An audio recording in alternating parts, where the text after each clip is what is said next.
વંદે ગુજરાત.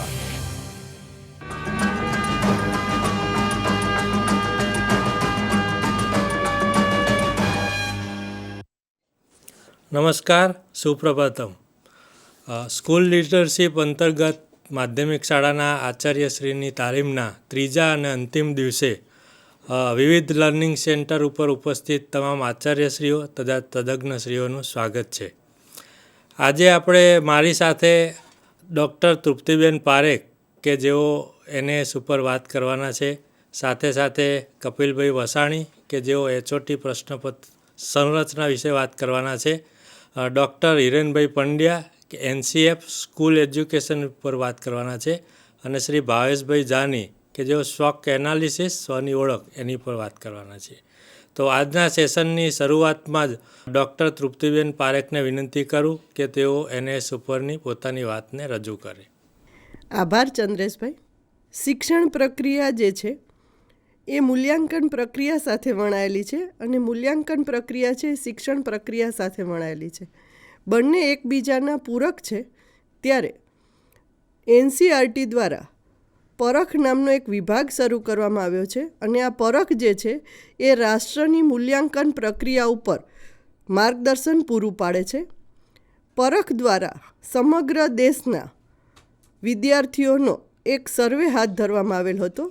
આ સર્વે નવેમ્બર 2024 હાથ ધરાયો હતો, જેને પરખ રાષ્ટ્રીય સર્વેક્ષણ 2024 એવું નામ આપવામાં આવેલ હતું, અને જેનો મુખ્ય ઉદ્દેશ વિદ્યાર્થીઓમાં લર્નિંગ આઉટકમમાં ક્યાં કચાશ છે અને લર્નિંગ આઉટકમ શા માટે એમાં કચાશ જોવા મળે છે એમનો મુખ્ય હેતુ હતો.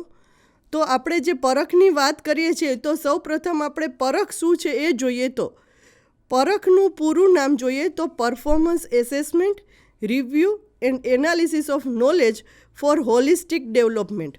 શિક્ષણનો મુખ્ય હેતુ જ વિદ્યાર્થીઓનું હોલિસ્ટિક ડેવલપમેન્ટનો હોય, ત્યારે પરખ આ વિદ્યાર્થીના હોલિસ્ટિક ડેવલપમેન્ટ ઉપર ફોકસ કરે છે.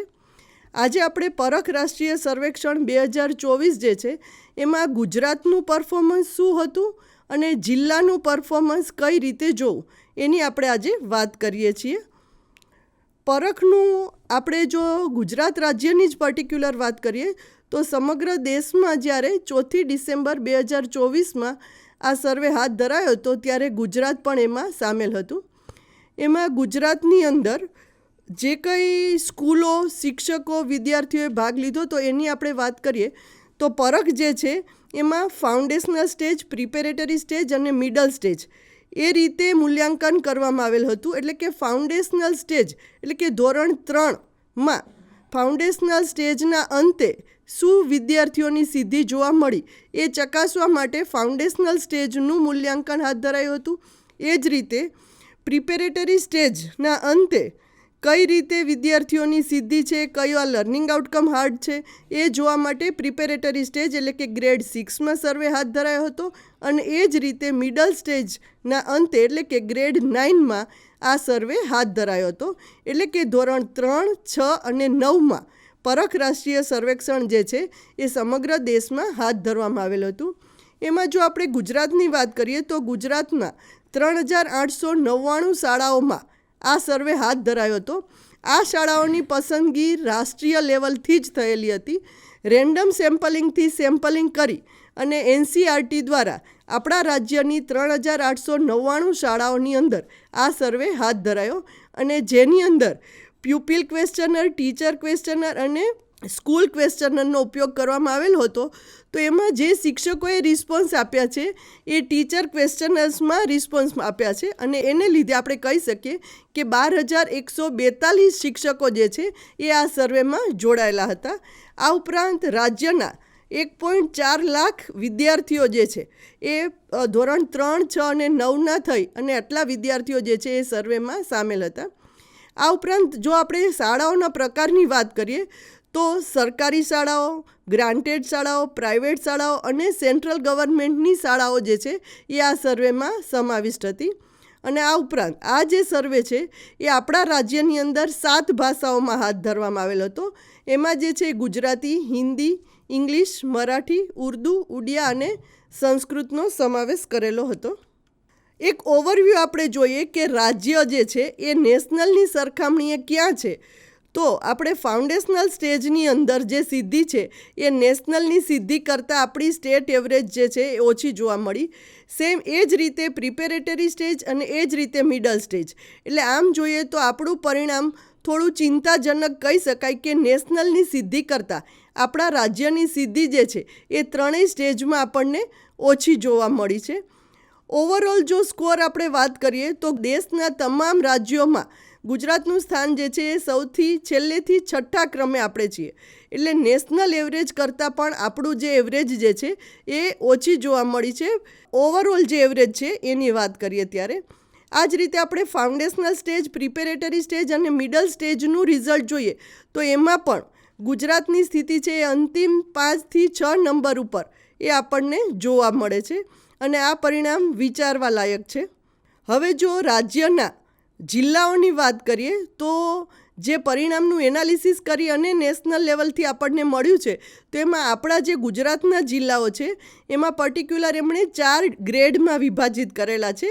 એની જે સિદ્ધિ મળી છે એમાં ગ્રેડ A સિદ્ધિ, ગ્રેડ B, ગ્રેડ C અને ગ્રેડ D અને એમને 4 રીતે નામાભિધાન કરેલું છે. ગ્રેડ A ને ઉદિત કહ્યું છે, ઉદય કહ્યું છે, ગ્રેડ B ને, ગ્રેડ C ને ઉન્નત અને ગ્રેડ D ને ઉદ્ધવ કહ્યું છે. એટલે આપણે આપણો જિલ્લો ક્યાં છે એ આપણે જોવું જોઈએ અને જ્યાં છે ત્યાંથી આગળ લઈ આવવા આપણે પ્રયત્નશીલ બનવું પડશે. જો ગ્રેડ 3 જે છે એમાં ડિસ્ટ્રિક્ટ એવરેજ સ્કોર છે એ પણ નેશનલ એવરેજ સ્કોર કરતાં આપણને ખાસો ઓછો જોવા મળે છે. હવે એમાં જો હું ફાઉન્ડેશનલ સ્ટેજની વાત કરું તો ગ્રેડ 3માં જે છે ટોપ 5 અને બોટમ 5 એ ડિસ્ટ્રિક્ટ અહીં આપેલા છે અને ટોપ 5ની અંદર જે છે એમાં ગાંધીનગર, ભાવનગર, સાબરકાંઠા, તાપી અને સુરેન્દ્રનગર છે. પણ ફરીથી આપણે એક યાદ કરી લેવું પડે કે આ જે છે એ આપણા રાજ્યના ટોપ 5 છે પણ આપણે જે છે એ નેશનલના સ્કોર કરતાં પાછળ છીએ. તો આ જે ટોપ 5 જિલ્લા છે એમણે પણ આપણે જ્યાં છે ત્યાંથી આગળ વધવા માટે પ્રયત્નશીલ થવું પડશે. એ જ રીતે ગ્રેડ 6માં પણ આપણે જોઈએ તો પોઝિશનમાં જે છે સ્ટેટની એવરેજ કરતાં જે જિલ્લાઓ આગળ છે એ ગ્રેડ A, B અને Cમાં છે અને મોટાભાગના જિલ્લાઓ જે છે એ ગ્રેડ Dમાં વધારે પ્રમાણમાં જિલ્લાઓ જોવા મળે છે. સેમ એ જ રીતે હું ગ્રેડ 6ની વાત કરું એમાં પણ ટોપ 5 અને બોટમ 5 જિલ્લાઓ જે છે એનું પરિણામ જે છે એ અહીંયા આપણે જોઈએ છીએ. હવે જે વાત કરું છું ગ્રેડ 9, આપણે બધા માધ્યમિક શાળાના આચાર્ય તરીકે જો આપણે ગ્રેડ 9ની ચિંતા કરતા હોઈએ તો ત્યારે આપણે જોવાનું રહ્યું કે ટોપ 5ની અંદર ગાંધીનગર, સુરત, વડોદરા, નવસારી અને દેવભૂમિ દ્વારકા છે અને જ્યારે બોટમ 5માં પંચમહાલ, મહીસાગર, છોટાઉદેપુર, ડાંગ અને દાહોદ. આમની સિદ્ધિ જોઈએ તો આપણે આમ જુઓ તો 33% થી 45% વચ્ચે આ અચીવમેન્ટ જે છે એ આપણને સ્ટાન્ડર્ડ 9નું જોવા મળ્યું છે. આમ જુઓ તો આ મિડલ સ્ટેજનું અચીવમેન્ટ છે એટલે 6, 7, 8ના જે કંઈ વિષય વસ્તુ છે કે લર્નિંગ આઉટકમ છે એને ધ્યાનમાં રાખી અને આ કસોટી તૈયાર કરેલી હતી. એટલે આપણે જોઈએ તો મિડલ સ્ટેજનું પરિણામ જે છે એ 33% થી 39% વચ્ચે છે. એટલે ઓલ ઓવર ફાઉન્ડેશનલ સ્ટેજ અને પ્રિપેરેટરી સ્ટેજ કરતાં આ જે રિઝલ્ટ છે એ આપણને ઓછું જોવા મળે છે. હવે કમ્પ્લીટ જે કંઈ 3 ધોરણનું એનાલિસિસ છે એનું આપણે થોડુંક જીસ્ટ જોઈ લઈએ તો તમામ ધોરણોની અંદર ગાંધીનગર છે એ ટોપ 5માં જોવા મળેલું છે અને જ્યારે છોટાઉદેપુર છે એ અંતિમ 5માં છે. કોઈ જિલ્લાની આપણે આગળ કે પાછળની વાત કરવાનો હેતુ આપણે માત્ર એટલો જ છે કે જે જિલ્લો જ્યાં છે ત્યાંથી આપણે શું પ્રયત્નો કરીશું કે આપણે જે છે એ આપણે રાજ્યની સિદ્ધિ ઊંચી લાવી શકીએ અને એમ કરતાં આપણે દેશની સરેરાશ શૈક્ષણિક સિદ્ધિ જે છે એ ઊંચી લાવી શકીએ. કોઈ પણ જિલ્લો જે છે કે ગાંધીનગરને એક બાદ કરીએ તો કોઈ પણ જિલ્લો ધોરણ 3, 6 અને 9માં રાષ્ટ્રીય સરેરાશ એટલે કે નેશનલ એવરેજ કરતાં વધારે સ્કોર મેળવેલ નથી.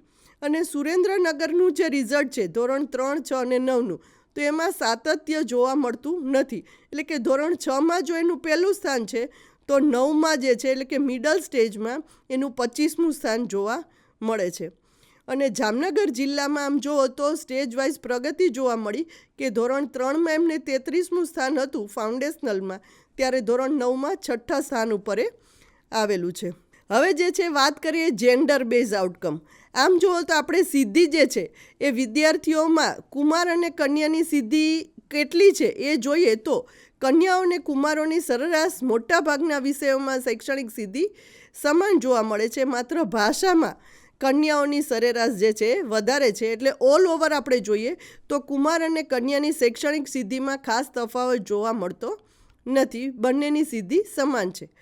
લોકેશન બેઝ આઉટકમ જે કંઈ છે એની વાત કરીએ એટલે કે વિસ્તાર પ્રમાણે જો શૈક્ષણિક સિદ્ધિ જોઈએ તો તમામ ધોરણ અને વિષયમાં શહેરી વિસ્તારે ગ્રામ્યણ વિસ્તારની સરખામણીમાં સારું પ્રદર્શન કર્યું છે. અને એકંદર સ્કોરિંગમાં જોઈએ તો શહેરી વિસ્તારમાં ધોરણ 3માં ભાષા અને સૌથી ઓછો સ્કોર જોઈએ તો ધોરણ 9ના ગણિતનો છે.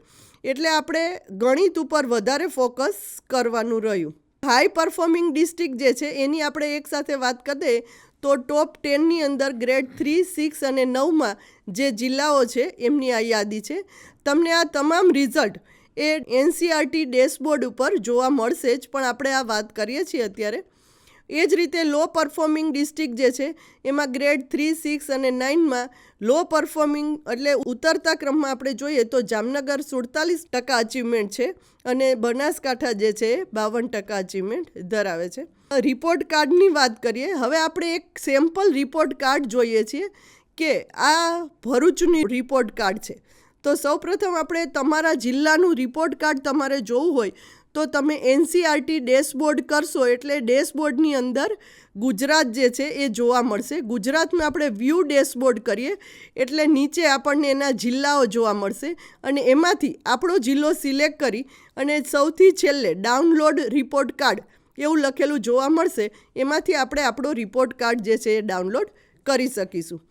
તો પરખ રાષ્ટ્રીય સર્વેક્ષણ 2024 આ જે છે મિનિસ્ટ્રી ઓફ એજ્યુકેશન, NCERT અને પરખના સંયુક્ત ઉપક્રમે આ સર્વે હાથ ધરાયો છે એટલે આપણે આ જોઈ શકીએ છીએ. હવે એમાં ભરૂચનું ડિસ્ટ્રિક્ટ રિપોર્ટ કાર્ડ આપણે જોઈએ તો આ ઓલ ઓવર ભરૂચનો રિપોર્ટ કાર્ડ છે. તો એમાં લખેલું છે કે ભરૂચની કેટલી સ્કૂલો, કેટલા શિક્ષકો અને કેટલા વિદ્યાર્થીઓએ આ સર્વેમાં ભાગ લીધેલો છે. તમે તમારા જિલ્લાનું પરિણામ, તમારા જિલ્લામાં સમાવિષ્ટ શાળાઓ, શિક્ષકો અને વિદ્યાર્થીઓની માહિતી એ તમારા જિલ્લાના રિપોર્ટ કાર્ડ ઉપરથી મેળવી શકીશો. આ જે છે એ સ્કૂલોનું પર્ટિક્યુલર રિઝલ્ટ નથી. આ જે છે તમારા જિલ્લાનું રિપોર્ટ કાર્ડ છે, પણ એ જિલ્લાનું રિપોર્ટ કાર્ડ આપણા જિલ્લાની તમામ શાળાઓને લાગુ પડે છે, જેમાં સર્વેમાં સમાવિષ્ટ શાળાઓ હોય અથવા ના પણ હોય, કારણ કે આ સેમ્પલ સર્વે છે. પણ આનું રિઝલ્ટ આપણા તમામ જિલ્લાને લાગુ પડશે. ભરૂચનું રિઝલ્ટ ભરૂચ જિલ્લાના શાળાઓને લાગુ પડે છે. એ જ રીતે અન્ય જિલ્લાનું રિઝલ્ટ પોતપોતાની જિલ્લાની શાળાઓમાં લાગુ પડે છે. ભરૂચ જિલ્લાની પર્ટિક્યુલર વાત કરીએ તો 115 સ્કૂલો, 370 શિક્ષકો અને 3364 જેટલા સ્ટુડન્ટ જે છે એ સર્વેમાં ભાગ લીધેલ હતો. અને એમાં પણ ફાઉન્ડેશનલ સ્ટેજમાં, પ્રિપેરેટરી સ્ટેજ અને મિડલ સ્ટેજ એટલે કે ધોરણ 3, 6 અને 9માં કેટલી શાળાઓ, કેટલા શિક્ષકો અને કેટલા વિદ્યાર્થીઓ આ સર્વેમાં સામેલ હતા એની માહિતી આપણને આ રિપોર્ટ કાર્ડ ઉપરથી મળે છે. પછી આપણે જે જોઈએ કે ફાઉન્ડેશનલ સ્ટેજમાં એવરેજ પરફોર્મન્સ ઇન લેંગ્વેજ કોઈપણ જિલ્લાના રિપોર્ટ કાર્ડની અંદર આપણને આ જોવા મળશે કે એવરેજ પરફોર્મન્સ વિષયવાર કેટલું છે. હવે એમાં આપણે જે પ્રમાણે વાત કરીએ કે ઇન્ડિયા, ગુજરાત અને ભરૂચ. ગુજરાતના અચીવમેન્ટમાં ભરૂચ જિલ્લો ભાષામાં ફાઉન્ડેશનલ સ્ટેજમાં ક્યાં છે એ આપણને આ ગ્રાફ ઉપરથી જોવા મળે છે. અને એ જ રીતે ભરૂચ જિલ્લો નેશનલની સિદ્ધિની સરખામણીમાં ક્યાં છે એ આપણને આ ગ્રાફ ઉપરથી જોવા મળે છે. આપણે જોઈ શકીએ છીએ કે ગુજરાત કરતાં એનું અચીવમેન્ટ આમ જુઓ તો બહુ હાઈ ના કહી શકાય, પણ ઊંચું જોવા મળેલું છે. અને ભારત કરતાં એનું રિઝલ્ટ એટલે કે નેશનલ લેવલની સિદ્ધિ કરતાં એનું રિઝલ્ટ ખાસું ઓછું જોવા મળે છે. એ જ રીતે આપણે જેન્ડર એટલે કે જાતીયતાના સંદર્ભમાં, વિસ્તારના સંદર્ભમાં, શાળા પ્રકારના સંદર્ભમાં અને સામાજિક જૂથના સંદર્ભમાં ભરૂચ જિલ્લાની સિદ્ધિ ભાષાના સંદર્ભમાં ફાઉન્ડેશનલ સ્ટેજમાં કેટલી છે એ આપણને એનાલિસિસ કરીને આપેલું છે. આપણે આપણા જિલ્લાના રિપોર્ટ કાર્ડનું વિશેષ વિશ્લેષણ એનાલિસિસ કરી અને આપણે જે જિલ્લાનો રોડમેપ છે એ તૈયાર કરવાનો રહે છે. હવે એવરેજ પરફોર્મન્સ ઇન મેથ્સ કેટલું છે, તો જે આપણે ગુજરાતી વિષયનું સમજાયું એ જ રીતે મેથેમેટિક્સનું છે. ફાઉન્ડેશનલ સ્ટેજની વાત કરી એ જ રીતે પ્રિપેરેટરી સ્ટેજની વાત છે. અને તમે માધ્યમિક શાળાના આચાર્ય તરીકે મિડલ સ્ટેજ જે છે એનું રિઝલ્ટ જે છે એની તમે સરખામણી કરી શકશો. સાથે સાથે તમે જ્યારે જિલ્લાનું ડેશબોર્ડ શોધશો ત્યારે જિલ્લાના ડેશબોર્ડની અંદર કઈ કોમ્પિટન્સીમાં કેટલું અચીવમેન્ટ છે એ કોમ્પિટન્સી વાઇઝ અચીવમેન્ટ અને સાથે સાથે સ્ટેટ અને નેશનલ લેવલના કમ્પેરમાં ક્યાં છે ભરૂચ જિલ્લો એ પણ તમે જાણી શકશો. એટલે આ રિપોર્ટ કાર્ડની અંદર આ આપણને બાબતોનો સમાવેશ થાય છે. આ રિપોર્ટ કાર્ડની આપણે ડિટેલ ચર્ચા કરી છે. હવે તમે તમારા જિલ્લાનું રિપોર્ટ કાર્ડ જોજો. આ છેલ્લે એક વાત કરીએ એ ફાઉન્ડેશનલ સ્ટેજની અંદર જે આ કોમ્પિટન્સીસ છે એ કોમ્પિટન્સી વાઇઝ અચીવમેન્ટ કેટલું છે એ આપેલું છે. આપણે જે લર્નિંગ આઉટકમ કહીએ છીએ એ કોમ્પિટન્સી ઉપરથી લર્નિંગ આઉટકમ તૈયાર થાય છે. જે આપણને રિઝલ્ટ મળ્યું છે એનએસનું એ કોમ્પિટન્સી બેઝ આપેલું છે. આ છે C9.7. તો લેંગ્વેજની આ કોમ્પિટન્સીની અંદર ડિસ્ટ્રિક્ટનું રિઝલ્ટ કેટલું છે, સ્ટેટનું કેટલું છે અને નેશનલનું કેટલું છે એ આપણે આપણા ડિસ્ટ્રિક્ટના રિપોર્ટ કાર્ડ ઉપરથી જાણી શકીશું. જે નબળી લર્નિંગ આઉટકમ કે જે નબળી કોમ્પિટન્સી જોવા મળે છે એના શિક્ષણ કાર્ય માટે, એની મૂલ્યાંકન માટે આપણે વિશેષ પ્રયત્નો આપણી જિલ્લા કક્ષાએ આપણે કરીશું. આ જે આપણે વાત કરી છે રિપોર્ટ કાર્ડની વાત કરી. હવે જે આગળ વાત કરીએ છીએ કે પરખ કે એનસીઆરટીનું ડેશબોર્ડ જોવા માટે શું કરવું, તો ગૂગલમાં માત્ર પરખ એનસીઆરટી ડેશબોર્ડ સર્ચ કરીશું તો પણ આપણને મળી જ જશે કે પરખનું ડેશબોર્ડ જે એનસીઆરટી દ્વારા તૈયાર કરવામાં આવેલું છે. નહીં તો dashboard.parakh.ncrt.gov.in અંદર આપણને આ પરખનું ડેશબોર્ડ જોવા મળશે ને એની ઉપરથી આપણે આપણા જિલ્લાનું રિપોર્ટ કાર્ડ જે છે એ ડાઉનલોડ કરી શકીશું. શાળાના આચાર્ય તરીકે આ પરખનું રિઝલ્ટ જે છે એ ઊંચું લેવા માટે આપણે શું કરીશું, તો આપણે જેમ વાત કરીએ એમ કે સ્ટાફ મિટિંગ કરી અને તાલીમના વિવિધ મુદ્દાઓની ચર્ચા કરીશું. આપણે જે કંઈ અત્યારે તાલીમ લઈએ છીએ એ તાલીમ ઉપરાંત આપણે પરખ રાષ્ટ્રીય સર્વેક્ષણમાં જે રિપોર્ટ કાર્ડ છે એના વિશે આપણી શાળાની અંદર ચર્ચા કરીશું. દરેક શિક્ષકે પોતાનો વિષયનો એકમ પૂર્ણ થાય પછી પરખ સર્વેક્ષણમાં પૂછવામાં આવતા પ્રશ્નો અને એમાંથી પ્રશ્નો કાઢી અને વિદ્યાર્થીઓને મહાવરો કરાવવા જણાવવું. આચાર્ય તરીકે આપણી ભૂમિકા એ છે કે શિક્ષકને આપણે પ્રોપર ગાઈડ કરીશું કે પરખનું રિઝલ્ટ ઊંચું લઈ આવીએ એનો મતલબ કે શૈક્ષણિક ગુણવત્તામાં સુધારણા કરીશું એટલે એની મેળે જિલ્લાનું રિઝલ્ટ સુધરશે અને એની મેળે આપણા રાજ્યનું રિઝલ્ટમાં આપણે ઊંચું લાવી શકીશું. આ ઉપરાંત તાલીમમાં જે કંઈ આપણને તાલીમ સાહિત્ય આપ્યું છે એ આપણે શિક્ષકો સુધી પહોંચતું કરી અને શિક્ષકો એમના વર્ગખંડના શિક્ષણ કાર્યમાં આ જે છે તાલીમ જે છે એનો વિનિયોગ કરે એ માટે આપણે એમને માર્ગદર્શન પૂરું પાડીશું. આ ઉપરાંત ખાસ જોવાનું એ રહ્યું કે હાર્ડ લર્નિંગ આઉટકમ શું કામ મળે છે, તો એ જે લર્નિંગ આઉટકમ હાર્ડ પડે છે એના શિક્ષણ કાર્ય માટે આપણી પેડાગોજીમાં ફેરફાર કરવો પડશે. તો એના માટેથી અને ઇનોવેટિવ પેડાગોજી અને પ્રયુક્તિઓનો ઉપયોગથી શિક્ષણ કાર્ય થાય એ પણ આપણે ખાસ જોવાનું રહ્યું. મેઇન વાત એ છે કે વિદ્યાર્થીઓની કચાશ શું કામે આપણને જોવા મળે છે, તો એનું પાયાનું શિક્ષણ એટલે કે FLN જે છે એનું નબળું હોય તો આગળ જતાં બીજા લર્નિંગ આઉટકમની સિદ્ધિમાં એમને તકલીફ પડે છે. તો દરેક ધોરણમાં વાંચન, અર્થગ્રહણ, લેખન અને ગણન જે છે એ વિદ્યાર્થીની વય કક્ષા અનુસાર થાય એ માટે આચાર્યશ્રી અને શિક્ષકોએ પૂરતા પ્રયત્નો કરવા જોઈએ અને એનું સતત મૂલ્યાંકન કરતું રહેવું જોઈએ. મૂલ્યાંકન પછી ફરીથી જરૂરી ઉપચારાત્મક કાર્ય પણ આપણે કરવું જોઈએ. અંતે આપણે જે વાત કરીએ છીએ કે વિદ્યાર્થીઓ જે છે એ OMR આધારિત ઉત્તર આપવાનો એને મહાવરો મળી રહે એવું આપણે આયોજન કરવું જોઈએ. કારણ કે પરખ દ્વારા જે કંઈ સર્વે હાથ ધરવામાં આવે છે એ OMR આધારિત હોય છે. એટલે OMRનો ઉપયોગ કઈ રીતે કરવો, એમાંથી પ્રશ્નો કઈ રીતે તૈયાર કરવા એનો આપણે શિક્ષક તરીકે મહાવરો કરાવે એ આપણે ખાસ સુનિશ્ચિત કરવું. આભાર મિત્રો. હવે આપણે જે વાત કરી છે કે હાયર ઓર્ડર થિંકિંગ સ્કિલ પ્રકારના પ્રશ્નોનો મહત્તમ મહાવરો જે છે એ સ્કૂલમાં થવો જોઈએ. તો એવા પ્રશ્નોનો મહાવરો કરાવવા માટે અને એવા પ્રશ્નોની રચના કરવા માટે આપણે શું કરવું જોઈએ એ માટે આપણી સાથે ડૉક્ટર કપિલભાઈ વસાણી જોડાયેલા છે. કપિલભાઈ આપણને માર્ગદર્શન આપશે. કપિલભાઈ. Thank you Triptiben. મિત્રો, તૃપ્તિબેને તમારી સામે પરખ રાષ્ટ્રીય સર્વેક્ષણની વાત મૂકી અને આવનારા દિવસોમાં આપણે આ પરખથી જ પરખાવાના છીએ. આપણા વિદ્યાર્થીઓના વ્યક્તિગત રિઝલ્ટ ગમે તેવા હશે, સ્કૂલનું ગમે તેવું હશે કે જિલ્લાનું ગમે તેવું હશે, પણ જ્યારે પણ નેશનલ લેવલ પર વાત થશે ત્યારે પરખના રિઝલ્ટને આધારે થશે. એટલે આ એનાલિસિસ ને રિપોર્ટ કાર્ડ ને એ બધું તમે કેવી રીતે જોઈ શકો એની વાત કરી. હવે આપણે સમજવાનું એ છે કે આપણે શરૂઆત જ્યારે આ થઈ આ પ્રોગ્રામની ત્યારે NAS કહેવાતું, પછી એને પરખ કહીએ છીએ.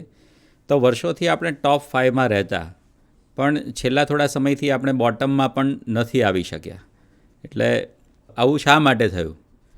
તો વધારે એનાલિસિસ કરતાં ધ્યાન આવે છે કે આપણે અમુક પ્રકારના પ્રશ્નોનો મહાવરો વર્ગખંડમાં કરાવી શકતા નથી, અથવા તો ઓછો કરાવીએ છીએ, અથવા તો એવા અમુક વિદ્યાર્થીઓ છે જે જાતે થોડો પ્રયત્ન કરતા હશે, પણ ઓવરઓલ આખા સ્ટેટમાં આપણે સાથે મળીને આવા પ્રશ્નોનો મહાવરો કરાવવો જોઈએ એવું ધ્યાનમાં આવે છે. તો આવા પ્રશ્નો એટલે કેવા પ્રશ્નો? તો એના માટે આપણે શબ્દ વાપર્યો છે હાયર ઓર્ડર થિંકિંગ સ્કિલના પ્રશ્નો. તો પ્રશ્નોની વાત આપણે કરીએ તો આપ સ્ક્રીન પર જોઈ શકો છો એમ કે પ્રશ્નનું મહત્ત્વ આ પરખ આવ્યું એટલે આપણે વધારે જાગૃત થયા એવું નથી, પણ પ્રશ્નના પરિણામ કેવા હોઈ શકે એ આપણી પાસે બહુ સારા ઉદાહરણો આપણી સંસ્કૃતિમાં છે. કુરુક્ષેત્રના મેદાનમાં અર્જુનને જે વિષાદ થયો અને એમાંથી એને જે પ્રશ્નો ઉદ્ભવ્યા એ પ્રશ્નોનો જવાબ શ્રી કૃષ્ણ પાસેથી મળ્યો, અને એ શ્રીમદ્ ભગવદ્ ગીતા જે આજે પણ આપણા બધા પ્રશ્નોનો જવાબ આપી શકે છે. એવી રીતે છાંદોગ્ય ઉપનિષદમાં શ્વેતકેતુ અને ઉદ્દાલકનો પ્રસંગ છે કે જ્યારે શ્વેતકેતુ આવે છે વેદાભ્યાસ કરીને અને એના અર્જિત જ્ઞાન વિશે વાત કરે છે, ત્યારે પિતા એટલું પૂછે છે એને કે આ બધું ઠીક છે બેટા, પણ એવું એક તું જાણે છે કે જે જાણવાથી બધું ન સાંભળેલું થઈ જાય, બધું ન વિચારેલું થઈ જાય, અને બધું ન જાણેલું થઈ જાય. ત્યારે આ એક પ્રશ્ન છે એને મૂંઝારો આપે છે, અને એ મૂંઝારામાંથી એને આત્મ સાક્ષાત્કારનો માર્ગ મળે છે. એટલે પ્રશ્નોના મહત્ત્વ વિશે તો આપણને કોઈ શંકા છે જ નહીં. આ આપણી વિચારધારાની વાત થઈ. આપણે જાણીએ છીએ કે વિશ્વમાં થયેલા જે તીવ્ર બુદ્ધિશાળી લોકોની વાત કરીએ તેમાં આઇન્સ્ટાઈનનું નામ આવે. તો આઇન્સ્ટાઈન પણ શું કહે છે કે શિક્ષકોને તમે એનાથી જજ ના કરો કે એ કેવા જવાબ આપે છે, પણ એનાથી જજ કરો કે એ કેવા પ્રશ્નો માટે પ્રેરે છે. એટલે પ્રશ્ન એનું મહત્ત્વ, અને ખાસ કરીને શિક્ષણમાં શિક્ષકની સાથે પ્રશ્નોનું મહત્ત્વ, એના વિશે કોઈ શંકા છે જ નહીં. પણ હવે આપણો પ્રશ્ન એવો છે પ્રશ્ન પર કે આ પ્રશ્નો કેવા અને ક્યારે? તો આ બધું આપણે ક્યાંક ને ક્યાંક જોયેલું છે.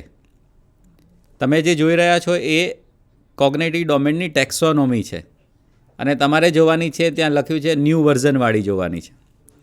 તો અહીંયા તમે જોઈ શકો છો, નીચેથી શરૂ કરીએ તો remembering, understanding, applying, analysing, evaluating, creating, એવા લેવલ્સ અહીંયા આવે છે. હવે આપણે મોટાભાગે જે મહાવરો કરવા ટેવાયેલા છીએ રિમેમ્બરિંગનો, એટલે કે સ્મૃતિના, યાદશક્તિના, રિકોલના પ્રશ્નોથી ટેવાયેલા છીએ. તો માહિતીના પ્રશ્નો નકામા છે? ના, એવું બિલકુલ નથી. માહિતી જે છે ઉપરના બધા લેવલ સુધી જવા માટેનો બેઝ છે, પણ આપણે એ બેઝ પર જ અટકી જઈએ તો એ બરાબર નથી. એટલે પરખમાં આવા પ્રશ્નો નથી પૂછાતા, માહિતીના પૂછાય છે. એના જવાબ આપણા વિદ્યાર્થીઓ આપી પણ શકે છે, અને એટલા માટે જ આપણે અત્યારે જે રિઝલ્ટ જોઈ શકીએ છીએ છે. પણ જેમ જેમ આપણે ઉપર જતા જઈએ એમ વિદ્યાર્થીઓ આ પ્રશ્નોના જવાબ આપી શકતા નથી. આપી શા માટે નથી શકતા? કારણ કે એવો મહાવરો એમને ઓછો મળે છે. નથી જ મળતો એવી વાત નથી કરતા. તો આ દરેક લેવલના પ્રશ્નો કેવા હોય એ આપણે સમજવું પડશે. તો એના માટે GCRT પર ક્વેશ્ચન બેંક મૂકેલી છે વેબસાઇટ પર. એવી જ રીતે મેડમે જે વાત કરી પરખ ડેશબોર્ડ, તો એમાં પણ સેમ્પલ ક્વેશ્ચન્સ આપેલા છે અંગ્રેજીમાં અને હિન્દીમાં. ગુજરાતીની ક્વેશ્ચન બેંક જે છે એ GCRTની વેબસાઇટ પર મૂકી છે. આવનારા દિવસોમાં હજુ વધારે પ્રશ્નોની સંખ્યામાં મોટી પ્રશ્ન બેંક પણ GCRT મૂકવા જઈ રહી છે. તો આ બધું આપણને ખ્યાલ હોવો જોઈએ, અને એ આપણા રૂટીનનો ભાગ બનવો જોઈએ. પ્રશ્ન બેંક આપી દેવું એ કોઈ સમસ્યાનું સમાધાન નથી. પ્રશ્ન તમને 100ની જરૂર છે ને 1000 મળી જશે, પણ એ પ્રશ્નો પર કામ નહીં થાય. એ પ્રશ્નોને કેવી રીતે ડીકોડ કરવા, કેવી રીતે એના જવાબ સુધી પહોંચવું, એ વિદ્યાર્થીઓને નહીં આવડે તો પ્રશ્ન બેંકનો કોઈ લાભ આપણને મળવાનો નથી. એટલે પ્રશ્ન બેંકમાં જે પ્રશ્નો છે એ આપણા ક્લાસરૂમનો ભાગ બનવા જોઈએ. તો કેવી રીતે એક જ વિષય વસ્તુ છે એ આ બધા લેવલના પ્રશ્નો આપણને આપી શકે એની આપણે વાત ઉદાહરણ સાથે કરીએ. તો અહીંયા એક કન્સેપ્ટ આપણે લીધો છે ગતિનો બીજો નિયમ. એ મોટાભાગના શિક્ષકોને વિજ્ઞાનના ન હોય તો પણ આ બધા નિયમોની ખબર હોય છે. ત્રીજો વધારે આવડે, પણ તો પણ આપણે બીજો નિયમ છે આચાર્યશ્રીને ખ્યાલ હશે જ એમ જાણીને આપણે વાત કરીએ. તો પહેલો પ્રશ્ન તમે જુઓ છો, એમાં એવું પૂછ્યું છે કે ગતિના બીજા નિયમને રજૂ કરતું સૂત્ર જણાવો. અહીં 4 વિકલ્પ આપેલા છે. તો ટેક્સ્ટબુકમાં આ સૂત્ર જે છે એ આપેલું છે. વિદ્યાર્થીએ આ સૂત્ર જોયું હોય, એની સ્મૃતિમાં પડ્યું હોય, સાંભળ્યું હોય કે એની વાત થઈ હોય તો એ બહુ આસાનીથી આ પ્રશ્નનો જવાબ આપી શકે. પરખમાં આવા પ્રશ્નો નથી હોતા, હોય છે, અને એના જવાબ પણ વિદ્યાર્થી આપી શકે છે. પણ જેમ જેમ ઉપર જતા જઈએ ત્યારે આપણને તકલીફ વધારે પડતી હોય એવું દેખાય છે. તો અહીંયા માત્ર સ્મૃતિનો ઉપયોગ કરીને જવાબ આપી શકાય F=ma. પણ એના નીચેનો પ્રશ્ન તમે જુઓ તો ત્યાં એવું કહ્યું છે કે એક નિશ્ચિત દળના પદાર્થ પર લાગતું પરિણામી બળ બમણું કરવામાં આવે તો પદાર્થના પ્રવેગ પર શી અસર જોવા મળશે. હવે F=ma માં F એટલે બળ છે, m એટલે દળ છે, a એટલે પ્રવેગ છે. આવી જ્યારે એને સમજ હોય ત્યારે એ પ્રવેગ પર શી અસર થશે એ વિચાર કરવા માટે જઈ શકે. એક અહીંયા મૂક્યું છે કે નિશ્ચિત દળ છે, એટલે એને સમજવું પડશે કે F=ma માં હવે m બદલાવાનું નથી અને F બદલાવાની વાત કરી છે અને એની અસર એ પર જોવા કહી છે. તો જ્યારે આટલી અન્ડરસ્ટેન્ડિંગ એનામાં જોડાશે ત્યારે એ કહી શકશે કે પ્રવેગ પણ અહીંયા બમણો થવો જોઈએ. તો વિષય વસ્તુ એ જ છે, નિયમ એનો એ જ છે, પણ પહેલો અને બીજો પ્રશ્ન છે એ દેખીતી રીતે જુદો છે, કારણ કે પહેલામાં માત્ર સ્મૃતિથી કામ થશે, પણ બીજામાં એ સ્મૃતિ પર એણે એની સમજ જોડીને જવાબ આપવો પડશે. આપણે નેક્સ્ટ ક્વેશ્ચન જોઈએ. તો એમાં હવે નવો એક કેસ આપ્યો છે કે વાત એ જ છે, F=ma ની આસપાસની જ છે, માહિતી જે સૂત્રને યાદ છે એની જ છે, પણ એક કેસ આપ્યો છે કે ઘર્ષણ વગરની સપાટી છે અને આ સપાટી પર એક 5 kgનો લાકડાનો બ્લોક મૂક્યો છે જેના પર 20 ન્યૂટન જેટલું બળ લાગે છે. તો હવે આ બ્લોકનો પ્રવેગ કેટલો હશે, રાઈટ? તો પહેલાં એણે સૂત્ર યાદ રાખ્યું, માહિતીની વાત થઈ. એ સૂત્રમાં દરેક પદ છે એકબીજા સાથે કેવી રીતે જોડાયેલા છે, એની બદલાવાથી એકબીજા પર કેવી અસર થશે એની સમજણની વાત થઈ.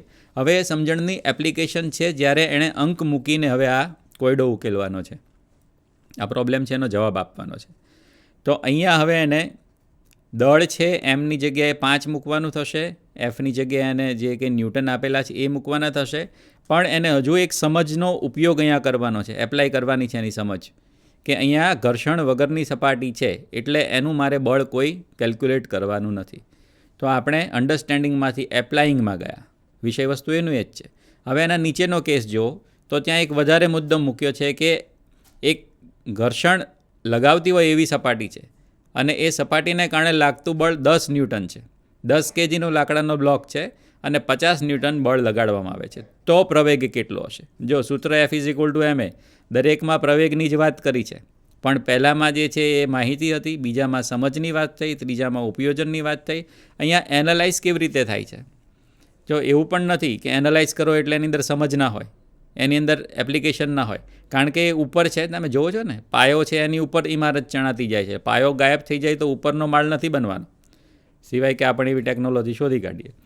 તો અહીંયા બાકીના જે ઘટકો છે નીચેના એ તો આવવાના જ છે, પણ એનાથી એક સ્ટેપ આગળ જઈને એને વિચારવું પડશે કે હવે સપાટી ઘર્ષણ લગાવે છે, એ નિશ્ચિત બળ લગાવે છે, તો આ બળ અને બહારથી લગાવેલું 50 ન્યૂટનનું બળ, આ બંને બળની પરસ્પર અસર કેવી હશે? જો હું 50 ન્યૂટન બળને પોઝિટિવ ગણીશ તો મારે ઘર્ષણ જે છે એ એનો પ્રવેગ રોકનારું બળ છે તો મારે એને માઇનસ ગણવું પડશે. પરિણામે મને મળતું બળ જે છે એ 50 ન્યૂટન પૂરું નહીં હોય, કંઈક ઓછું હશે, તો પ્રવેગ પણ 50 ન્યૂટનથી લાગતો નહીં હોય, ઓછો હશે. આ ગણતરી કરીને એનાલાઇઝ કરીને આખા કેસને પછી એને જવાબ આપવાનો છે. તો આપણે અહીંયા ઉપયોજનમાંથી એનાલિસિસ સુધી ગયા. નેક્સ્ટ ક્વેશ્ચન આપણે જોઈએ. તો અહીંયા એક કેસ આપ્યો છે અને એમાં કહ્યું છે કે તમારો એક મિત્ર એવો ક્લેમ કરે છે કે 100 kgનો એક બ્લોક હોય અને એને પૃથ્વી પર આપણે ખસેડવો હોય તો જે ધક્કો મારવો પડે એના માટે જે બળની જરૂર પડે એ જ બ્લોકને જો ચંદ્રની સપાટી પર લઈ જઈએ અને આપણે જો ધક્કો મારવો હોય તો ઓછા બળની જરૂર પડે. હવે અહીંયા એક સ્ટેટમેન્ટ છે, એના મિત્રએ આપેલું સ્ટેટમેન્ટ. વિદ્યાર્થીએ એના મિત્રનું સ્ટેટમેન્ટ સાચું છે કે ખોટું એ જસ્ટિફાય કરવાનું છે. તો જો અહીંયા ઇવેલ્યુશનની વાત થઈ, શાની ઇવેલ્યુશન થશે? વિદ્યાર્થીના મિત્રએ આપેલા સ્ટેટમેન્ટનું ઇવેલ્યુશન. પણ એના માટે અગેન એને યુઝ શાનો કરવાનો છે? તો સાયન્સમાં F=ma અથવા તો હવે ગુરુત્વાકર્ષણની વાત કરીએ છીએ તો F=mg, એ બરાબર g થઈ જશે ગુરુત્વાકર્ષણની વાત કરીએ તો. તો એ જ કન્સેપ્ટને આધારે એણે એના મિત્રના સ્ટેટમેન્ટને જસ્ટિફાય કરવાનું છે, રાઈટ? તો અહીંયા કોઈ ઘટના છે, કોઈ વિધાન છે, તો આવી રીતે તમે કોઈ કેસ આપીને કોઈ ઘટના પર, કોઈ વ્યક્તિએ કરેલા વિધાન પર જ્યારે એને કોઈ સ્ટેટમેન્ટ આપીને જજ કરવાનું કહો છો, એ સાચું છું કે ખોટું, અથવા તો આવું થાય છે તો તને કારણ સાથે જસ્ટિફાઈ કરો, ત્યારે માહિતી એની એ જ છે ટેક્સ્ટબુકની, પણ પ્રશ્નનું લેવલ બદલાય છે. જ્યારે આપણે નેશનલ લેવલની પરીક્ષાઓની સર્વેક્ષણની વાત કરીએ ત્યારે આ પ્રકારના પ્રશ્નો એની અંદર પૂછાતા હોય છે, જે વિદ્યાર્થીઓ ઝડપથી ડીકોડ કરી શકતા નથી અને પરિણામે આપણે રિઝલ્ટ સુધી જઈ શકતા નથી. એનું આગળનું સ્ટેજ છે ક્રિએટિંગ. તો ક્રિએટિંગ છે મોટાભાગે પેન પેપર ટેસ્ટમાં અને એમાં પણ MCQમાં સીમિત થઈ જાય, પણ એનો મતલબ એવો નથી કે આપણે એવા પ્રશ્નો ના પૂછી શકીએ. એવા પ્રશ્નો પણ આપણે તૈયાર કરી શકીએ. તો એ કેવી રીતે થઈ શકે? તો વસ્તુ એની એ જ છે, પણ એને એક આપણે હવે પ્રોબ્લેમ તરીકે આપી દઈએ છીએ. એને કહ્યું કે એક ફેક્ટરી છે જે કોઈ પ્રોડક્ટ બનાવે છે અને એમાં નિશ્ચિત M દળના પેકેટ બને છે અને એસેમ્બલી એવી બનાવવાની છે કે આ M દળનું પેકેટ હોય એને 8 મીટર પર સેકન્ડ સ્ક્વેરનો ધક્કો લાગે, પ્રવેગ મળે અને આગળ જતું જાય પેકેજિંગના માર્ગમાં. પણ હવે માર્કેટમાંથી ડિમાન્ડ આવી કે અમારે 2Mના પેકેજ જોઈએ છે. પ્રોડક્ટ છે પોપ્યુલર થઈ ગઈ, તો એસેમ્બલી તો તમે M પ્રમાણે બનાવી હતી. તમારે ફરી એકવાર 8 મીટર પર સેકન્ડ સ્ક્વેરનો પ્રવેગ આપીને એને એસેમ્બલીમાં લઈ જવાની છે. તો અહીંયા એણે કંઈ સર્જન કરવાનું નથી, પણ એક ક્રિએટિવ આઈડિયા તરીકે એણે જવાબ આપવાનો છે. એટલે MCQમાં પણ ક્રિએશનના પ્રશ્નો હોઈ શકે. તો આ બધું આપણે ભણ્યા નથી એવું નથી, પણ ધીરે ધીરે આપણા મહાવરામાંથી આપણે જ્યારે રૂટીનમાં આવી ગયા ત્યારે ઓછું થતું ગયું છે. અને હવે આવનારી બધી પરીક્ષાઓ છે એ આ પ્રકારના પ્રશ્નોમાં વિદ્યાર્થીઓ કેવી રીતે રિસ્પોન્ડ કરે છે એના પર વધારે ફોકસ કરે છે. અગેન હું એવું કહું છું કે બધા આવા પ્રશ્નો નથી હોવાના, માહિતીના હશે, પણ એ વિદ્યાર્થીઓ કરી શકે છે. જે નથી કરી શકતા એવા પ્રશ્નોનો મહાવરો આપણા વર્ગખંડમાં થવો જોઈએ. એટલે આપણને ખબર છે આચાર્ય તરીકે આપણે વર્ગખંડનું નિરીક્ષણ કરવાનું હોય છે, તો દૈનિક આયોજન પોથી જોવાની હોય છે. તો ત્યાં આપણા શિક્ષકો આ રીતે કામ કરે છે કે કેમ, એને આપણે ગાઈડન્સ આપવાનું છે, તો આપણી સમજ સ્પષ્ટ હોવી જોઈએ. તો વર્ગખંડમાં આવા પ્રશ્નો છે એ ભાગ બનવા જોઈએ. એ સિવાય આપણી પાસે વિષય વાઇઝ કેવી રીતે કામ થઈ શકે એ ઉદાહરણ પણ છે. એક આપણે વાત કરી કે આ હેરાર્કીમાં ઉપરના પ્રશ્નો પૂછવાના. એટલીસ્ટ આપણે સમજ અને ઉપયોજનના પ્રશ્નો તો પૂછવા જ પડશે, એપ્લિકેશનના પ્રશ્નો તો પૂછવા જ પડશે. કદાચ આપણે ઇવેલ્યુટિંગ કે ક્રિએટિંગના પ્રશ્નો થોડા ઓછા કરીએ તો ચાલશે, પણ આ બધી પરીક્ષાઓમાં માહિતીના પ્રશ્નો ઓછા, સમજ ઉપયોજન અને એનાલિસિસના પ્રશ્નો જે છે એ વધારે હોય છે. બીજું આપણે પ્રશ્નો ક્યારે અને કેવામાં કહીએ તો કેવા પ્રશ્નોનો એક બીજો જવાબ છે ક્ષમતા આધારિત પ્રશ્નો, લર્નિંગ આઉટકમ આધારિત પ્રશ્નો. તો આ આખી એક હેરાર્કી છે શિક્ષણની, એમાં નીચેના 2 સ્ટેજની આપણે વાત કરવાની છે. આપણી પાસે સમય ઓછો છે એટલે બહુ વિગતથી આની વાત નથી કરતો, પણ આપણે વિષયોમાં 1-2 ઉદાહરણ લઈને આ કામને થોડું આગળ વધારીએ. તો આગળ આપણે જોવાનું છે કે આ ફેરફાર આવવાથી શું બદલાવાનું છે. આપણે જે પરખને ધ્યાનમાં રાખીને હવે કામ કરી રહ્યા છે એનાથી શું બદલાવાનું છે. તો ક્ષમતાઓ જે છે એ મોરલેસ એવી જ રહેવાની છે, થોડા ઘણા શાબ્દિક ફેરફારો રહેશે. અધ્યયન નિષ્પત્તિઓ પણ એના આધારે જ આવવાની છે, એટલે એ પણ કંઈ બહુ પાયામાંથી બદલાઈ નહીં જાય. બદલાશે શું? તો પ્રશ્નનું સ્વરૂપ અને કક્ષા. કક્ષા કેવી રીતે બદલાય એની વાત મેં તમારી સામે કરી. હવે સ્વરૂપ કેવી રીતે બદલાય એ આપણે થોડા ઉદાહરણ જોઈને આ વાત આગળ કરીએ.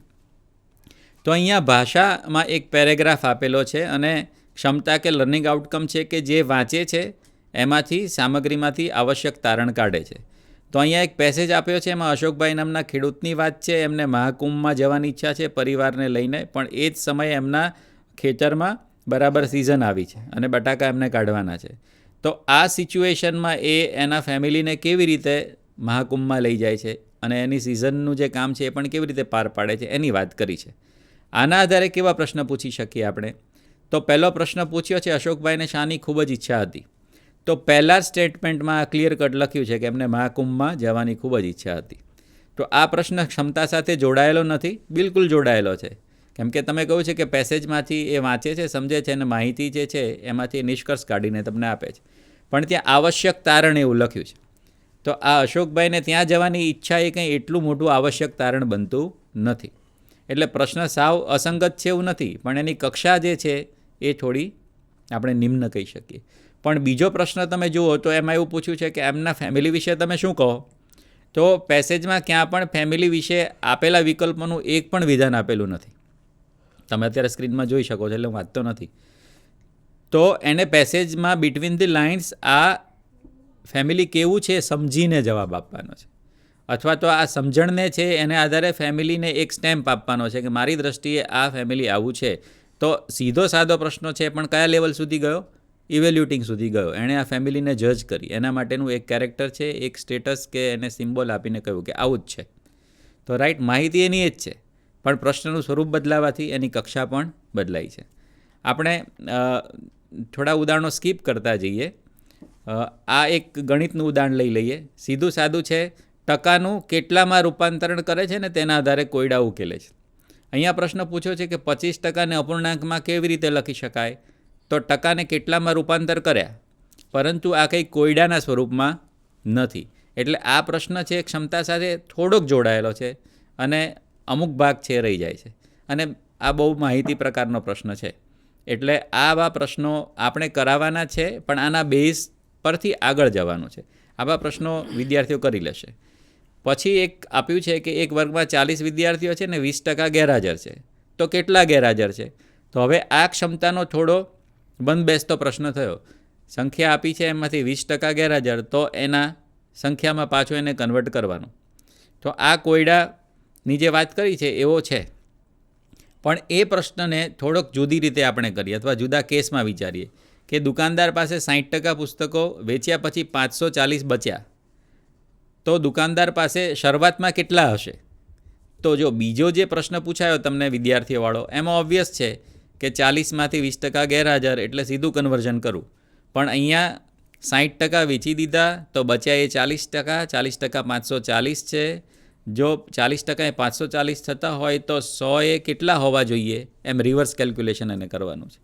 તો ક્ષમતા એની એ જ છે. ત્રણેય પ્રશ્નો ક્ષમતા સાથે કોઈને કોઈ રીતે જોડાયેલા જ છે, પણ ત્રીજો પ્રશ્ન છે એ આ બધામાં વધારે એપ્લિકેશન અને એની મેથેમેટિકલ અન્ડરસ્ટેન્ડિંગને ચકાસતો પ્રશ્ન છે. તો આ પ્રકારે આપણે પ્રશ્નો જે છે એ હવે પૂછવાનું, મહાવરાનું કામ કરવું પડશે. પર્યાવરણ તમને બહુ સંગત નથી, એટલે આ પ્રશ્નને આપણે સ્કીપ કરીએ. ભાષામાં જેમ આપણે ગુજરાતીમાં વાત કરી એવી જ આપણે અંગ્રેજીમાં અને હિન્દીમાં વાત કરવાના છીએ, એટલે એ પણ આપણે સ્કીપ કરીએ તો ચાલશે. સામાજિક વિજ્ઞાનનો એક પ્રશ્ન આપણે જોઈ લઈએ. એમાં વાત કરી છે, ભારતના લોકોએ અંગ્રેજો સામે સામૂહિક લડત આપી અને સૌના માટે એક દેશના વિચારની પુનઃશોધ કરી, રીડિસ્કવરી. એના માટે બહુ સારો શબ્દ ન મળ્યો એટલે આપણે પુનઃશોધ રાખ્યું છે. તે વાતની કદર કરે છે. રાઈટ. તો એણે અહીંયા અંગ્રેજોના સમયમાં જે આપણે એક સાથે મળીને કામ કર્યું એનું એનાલિસિસ કરી અને પ્રશ્ન આપણે કેવી રીતે આપી શકીએ. તો પહેલો પ્રશ્ન છે કે અંગ્રેજો સામે લડવા માટે કઈ સંસ્થાની સ્થાપના થઈ હતી? તો બહુ ઓબ્વિયસ ક્વેશ્ચન છે. એનો જવાબ માહિતીમાં છે, એક વિધાનમાં આવી ગયું હશે. તો ક્ષમતા સાથે જોડાયેલ નથી એવું ન કહી શકીએ. રાષ્ટ્રીય કોંગ્રેસ જે છે એ જે તે સમયે એણે બહુ મોટું યોગદાન આપ્યું છે, પરિણામે આપણને આઝાદી મળી છે, તો એ વાતની કદરને કોઈને કોઈ રીતે તો એ અંદર જોડે છે. પણ આ છીછરો પ્રશ્ન છે, બહુ ઊંડાણવાળો પ્રશ્ન નથી. નેક્સ્ટ પ્રશ્નની વાત કરીએ આપણે. તો હવે એમાં પૂછ્યું છે કે 1957નો સંગ્રામ થયો એ પછી જે રાષ્ટ્રીય એકતાની ભાવના જાગી એનું મુખ્ય પરિણામ શું આવ્યું? તો અહીંયા જે ઘટનાક્રમ છે એમાં વિકલ્પો એવા આપ્યા છે કે ક્યાંક ને ક્યાંક સાચા લાગશે, પરંતુ આપણી જે ક્ષમતા છે એને અનુરૂપ કયો વિકલ્પ છે, કયો સૌથી યોગ્ય છે, એ પ્રકારના પ્રશ્નો. દાખલા તરીકે રજવાડાઓએ આઝાદી માટે અંગ્રેજો સામે લડવાનું શરૂ કર્યું, તે ખોટું નથી. રજવાડાઓ લડ્યા જ, બરાબર, પરંતુ સૌથી સારો જવાબ કયો છે? ભારતના લોકોએ જે છે અંગ્રેજી વસ્તુનો બહિષ્કાર કર્યો, તો એ પણ સાચું છે. પણ આપણે જે એકતાની ભાવના, એનું પરિણામ, એની જે વાત કરીએ છીએ, તો એનો જવાબ બી છે.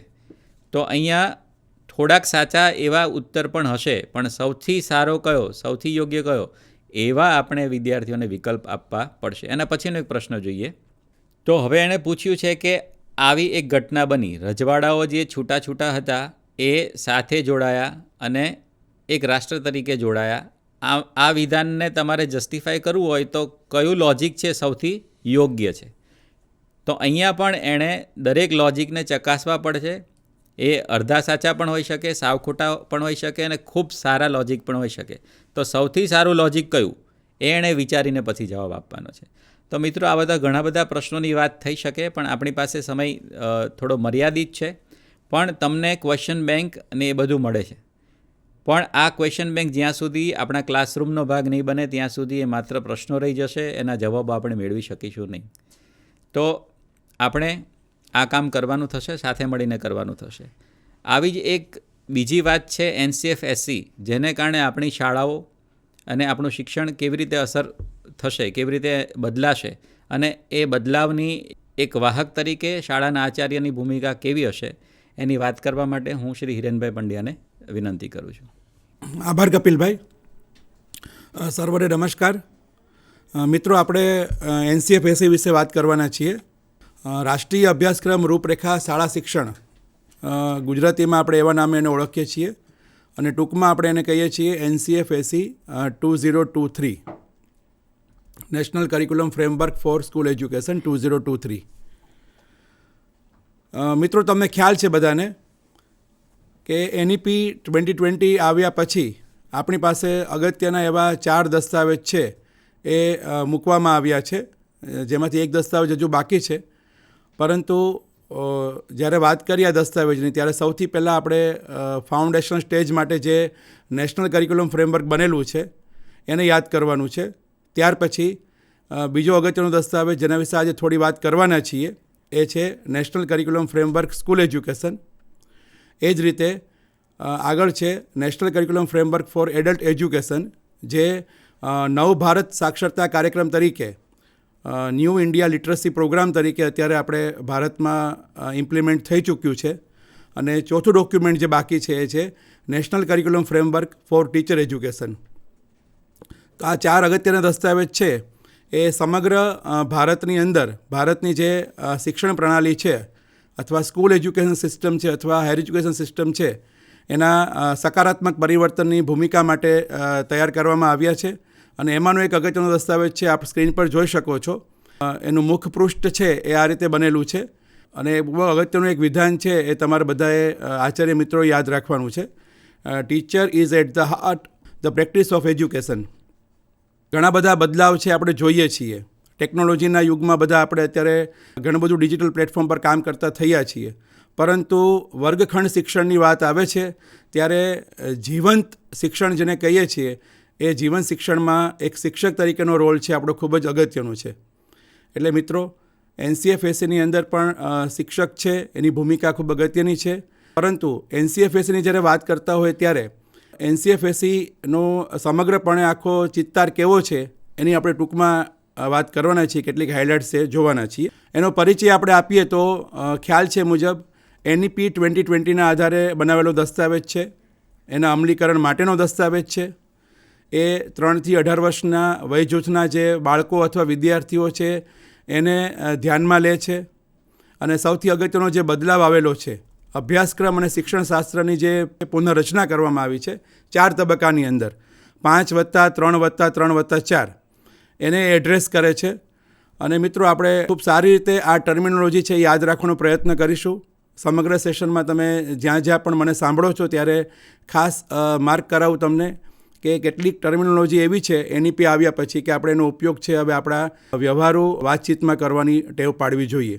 સૌથી પહેલાં જે વાત કરીએ 5 વર્ષનો તબક્કો, એ છે આપણો ફાઉન્ડેશનલ સ્ટેજનો તબક્કો, એટલે કે પાયાનો તબક્કો, જેની અંદર આપણે બાલવાટિકા 1, 2, 3 અને ધોરણ 1, 2નો સમાવેશ કરીએ છીએ.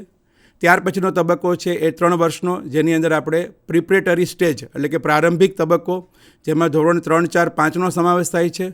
ત્યાર પછીનો તબક્કો છે એ છે મિડલ તબક્કો. ગુજરાતીમાં પણ આપણે એ જ નામ સ્વીકાર્ય રાખ્યું છે, મિડલ તબક્કો, જેમાં ધોરણ 6, 7, 8ની વાત થાય છે. અને ત્યાર પછીનો તબક્કો છે એ છે સેકન્ડરી સ્ટેજ અથવા માધ્યમિક તબક્કો, જેમાં આપણે ધોરણ 9 થી 12ની વાત કરીએ છીએ. તો આ સમગ્રપણે 5+3+3+4 એ એક અગત્યનો બદલાવ છે. એ આપણા અભ્યાસક્રમ અને શિક્ષણશાસ્ત્રની જે આખી સ્ટ્રક્ચર છે એનું આખું આ રીતે રિસ્ટ્રક્ચરિંગ કરવામાં આવેલું છે.